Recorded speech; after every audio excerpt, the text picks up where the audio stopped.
গত বছর আজকের এই দিনে ঢাকা সহ সারা দেশে কারফিউ জারি করে রাজধানীকে একখণ্ড গাজায় পরিণত করেছিল ফ্যাসিস্ট আওয়ামী সরকার।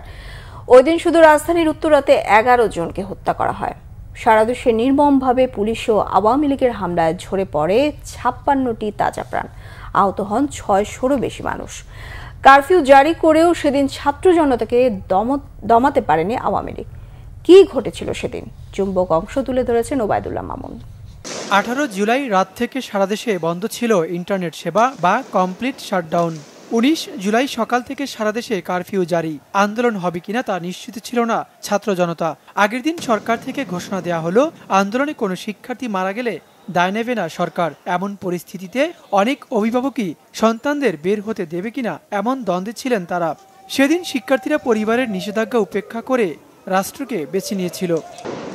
সকাল থেকে রাজধানীর রামপুরা টিভি সেন্টার এলাকায় ছাত্র জনতা ও পুলিশ, বিজিবি ও সেনাবাহিনীর সাথে সংঘর্ষ হচ্ছিল।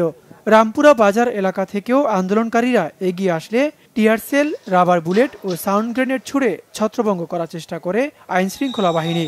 মুহূর্তেই পুরো এলাকায় রূপ নেয় রণক্ষেত্রে। সেদিন রামপুরায় হাসিনা বিরোধী আন্দোলনে যোগ দিয়ে এক চোখ হারান ঢাকা বিশ্ববিদ্যালয়ের শিক্ষার্থী জসিমউদ্দিন।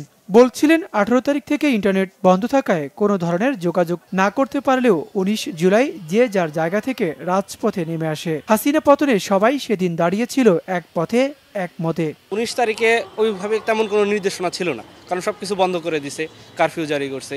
তো এই অবস্থায় আমি দেখলাম 18 তারিখে আমরা যে মানুষগুলো আন্দোলনে গেছে, 19 তারিখে সেম মানুষগুলো আবার গেছে।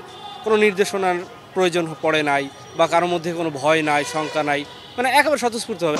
শুক্রবার জুমার নামাজের পরপরই রাজধানীর বসুন্ধরা গেটের সামনে গগন বিদারী স্লোগান দিয়ে রাস্তায় নেমে আসে জনতার মিছিল। মুখে ছিল একটাই স্লোগান, এক দফা এক দাবি, হাসিনা তুই কবে যাবি। ওই দিন আন্দোলনের সম্মুখ যোদ্ধা ঢাকা বিশ্ববিদ্যালয়ের শিক্ষার্থী আবেদুল ইসলাম বলছিলেন, পুলিশের ছোড়া রাবার বুলেটে বসুন্ধরা এলাকা পরিণত হয়েছিল একখণ্ডে গাজায়। পিতামাতার কথাকে উপেক্ষা করে সেদিন পিতামাতা রাষ্ট্র দুটার মধ্যে রাষ্ট্রকে বেছে নেওয়া, এটা একটা বিশাল সিদ্ধান্ত ছিল বাংলাদেশের শিক্ষার্থীদের জন্য। তো বিকেলে টানা 2 বার হেলিকপ্টার থেকে টিয়ার গ্যাস এবং রাবার বুলেট এবং গুলি ছোড়া হয়েছে। অসংখ্য অগণিত মেয়ে, ছেলেদের কথা আমি পরে বলছি, বিশেষ করে মেয়েদের, আমাদের বোনেরা টিয়ার গ্যাসের যে ঝাঁঝে এবং রাবার বুলেটের আঘাতে মাটিতে লুটিয়ে পড়েছিল। একটা গাজা ছিল ওই দিনটা। এদিকে যাত্রাবাড়িতে সকাল থেকেই রাস্তায় অবস্থান নেয় আন্দোলনকারীরা। রাস্তা অবরোধ করে মিছিল নিয়ে এগিয়ে আসার চেষ্টা করলে সংঘর্ষ বাধে পুলিশের সাথে। দুপক্ষের মধ্যে থেমে চলে সংঘর্ষ।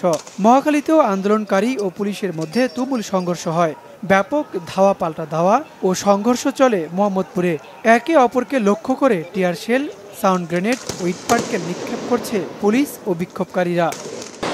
19 জুলাই ঢাকার বাইরে সহিংসতা ছড়িয়ে পড়ে। বিভিন্ন মহাসড়ক বন্ধ করে আন্দোলনে নামেন ছাত্র জনতা। পুলিশি হামলার প্রতিবাদে বিক্ষুব্ধ জনতা সেদিন বিভিন্ন থানায় হামলা চালায়। দিনভর রক্তক্ষয়ী সংঘর্ষে সারা দেশে সেদিন 56টি তাজা প্রাণ ঝরেছিল। ওবায়দুল্লাহ মামুন, বাংলা ভিশন, ঢাকা।